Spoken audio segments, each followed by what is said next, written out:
আপনাদের জানা আছে তারা একটা ক্যাঙ্গারু ট্রাইব্যুনাল গঠন করেছিল, তথাকথিত আন্তর্জাতিক মানবাধিকার ট্রাইব্যুনাল, আন্তর্জাতিক অপরাধ ট্রাইব্যুনাল গঠন করা হয়েছিল।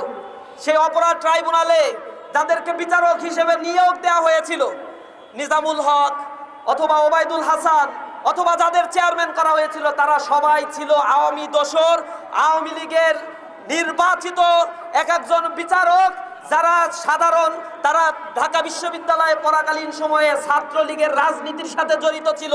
তাদেরকে বাছাই করে বাংলাদেশের আইন অঙ্গনকে, বিচারালয়কে কলুষিত করে এই তথাকথিত ট্রাইব্যুনাল গঠন করে বিচারের নাটক মঞ্চস্থ করা হয়েছিল। আব্দুল কাদের মোল্লা ভাইকে তারা রায় দিয়েছিল যাবজ্জীবন, কারণ কোনো প্রমাণ খুঁজে পায় না।